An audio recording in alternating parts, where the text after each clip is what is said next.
Welcome to the Explainer. Look, today we're stripping away the guesswork, the endless rumors, and quite frankly, the absolute mythology that surrounds one of the most powerful digital systems on the planet. We're going to completely deconstruct how the YouTube algorithm actually works, tracing its roots from deep neural network architecture all the way up to the massive conversational AI shifts that are defining 2026. So, if you want to understand the exact real world mechanics behind how content actually reaches an audience today, you are in exactly the right place. Let's just dive right in. It's the burning question, isn't it? What does the algorithm actually want?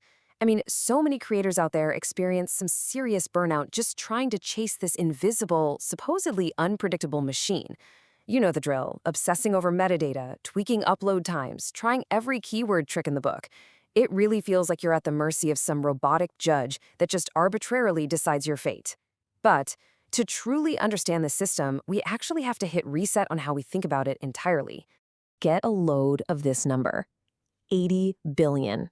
The YouTube recommendation system learns from over 80 billion signals every single day. We're talking watch history, search history, subscriptions, likes, dislikes, those little not interested clicks, and post-watch satisfaction surveys.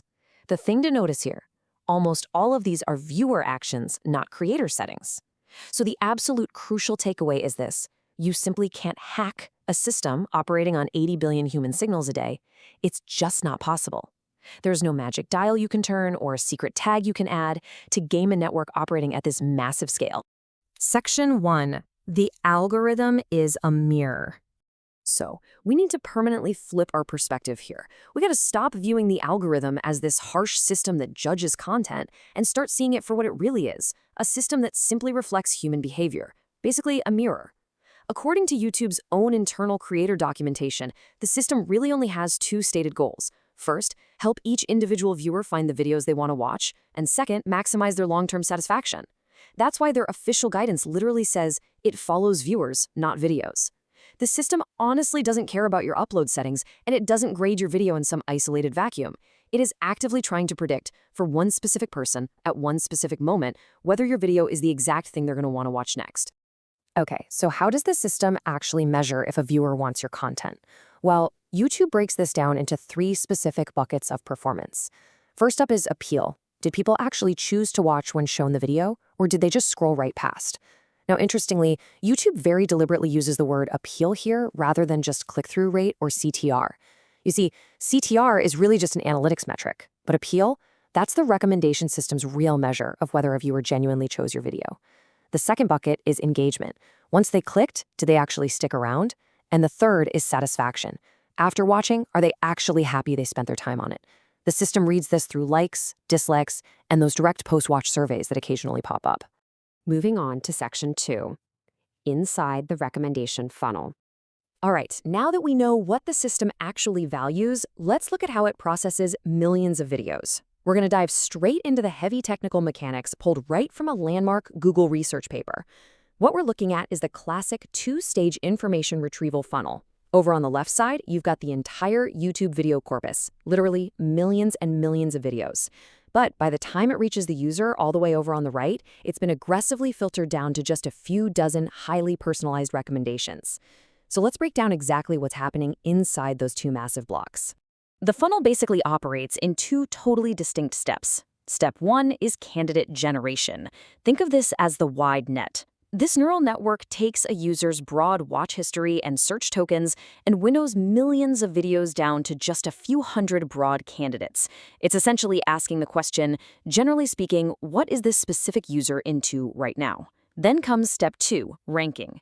This network takes those few hundred candidates and assigns a highly precise score to each and every one using super rich features. We're talking things like how many videos a user has watched from a specific channel or the exact time since they last watched a similar topic. The scoring process is what whittles those hundreds of videos down to the final few dozen you actually see on your screen. Now, you might be wondering, how does that ranking network actually decide the final score? Well, it intentionally predicts expected watch time rather than just click probability. The engineers use a technique called weighted logistic regression. Now, I know that sounds incredibly complex, but honestly, it's really just a fancy math term for training the model to predict how long you'll watch rather than just if you'll click. Think about it. If they simply ranked everything by click-through rate, it would just massively promote deceptive clickbait. You know, those videos people click on but then instantly abandon because they feel tricked. By optimizing for expected watch time, the system inherently demotes that clickbait and rewards genuine, high-quality engagement. Section 3. Busting common creator myths. Knowing how this neural network actually functions totally allows us to shift gears here. Let's rapid-fire debunk some of the most pervasive myths that honestly just cause creators completely unnecessary anxiety. We're pulling these insights directly from YouTube's own growth team, by the way. So, here is your reality check. First off, there is absolutely no penalty box. The algorithm evaluates each piece of content individually. It does not grade you based on your channel's overall video average. This means one flop is literally not going to kill your channel. Next up, taking a break won't trigger some sort of algorithmic punishment. Remember, the system matches videos with interested viewers. It doesn't punish you for taking a much-needed vacation. And finally, changing a title or thumbnail doesn't magically reset the system. It simply prompts the algorithm to respond to new viewer interactions based on that brand new packaging. That's it.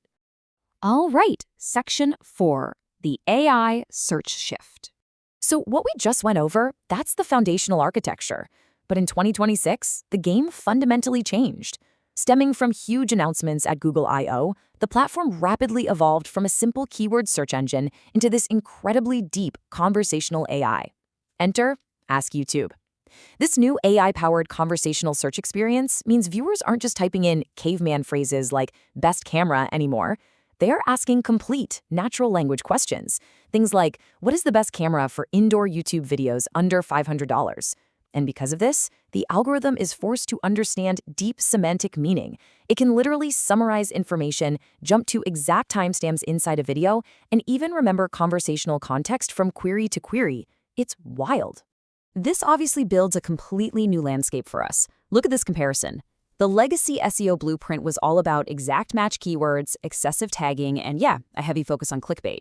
But with the 2026 AI-driven SEO, the neural network analyzes search intent, conversational context, and your actual problem-solving ability. Honestly, repeating a keyword 20 times in your tags simply doesn't matter anymore if the AI determines that the semantic depth of your video doesn't actually answer the user's highly specific long-tail question. Deep, genuine, topical authority has completely taken over. Which brings us to Section 5, winning the YouTube future. So, the big question, how do we actually adapt to this? Let's dive into a really clear playbook for optimizing content in this new multimodal AI reality. First, let's talk video structure. Because AI can now seamlessly identify sections to recommend, exact moments to viewers, creators absolutely must optimize their timestamps and create incredibly clear, logical chapters. Second is spoken content. The AI literally analyzes your natural speech to understand the complex relationships between topics. So you can go ahead and ditch the old metadata tags. Instead, focus on speaking clearly and comprehensively about your subject right into the mic. And finally, engagement. Because AI can now summarize weak or repetitive videos directly right there in the search results, you have got to create deep, authentic, human-centered content that an AI simply cannot replicate or easily summarize away. So, to quickly summarize your 2026 playbook here, you need to focus intensely on search intent rather than just outdated keywords. You absolutely have to deliver incredibly strong hooks in the first 30 seconds to prevent the AI from detecting weak pacing. You must optimize those video chapters for AI timestamping. And rather than just pumping out disconnected one-off videos, you need to start building complete, deep ecosystems of content that firmly establish your topical authority. Combining the raw efficiency of AI discovery with authentic, human-centered communication, that is for sure the winning formula today. Now, before we wrap up, I want to leave you with this final provocative thought. Knowing that the algorithm is essentially a mirror reflecting human behavior, and knowing that AI can now understand the exact, nuanced context of your spoken words, is your content built for real humans to deeply learn from and enjoy, or is it just built for old keywords that honestly no longer matter? The system follows the viewer. It is definitely time our content strategies do exactly the same. Thank you so much for joining me on this explainer. Keep learning, keep adapting, and I'll see you next time.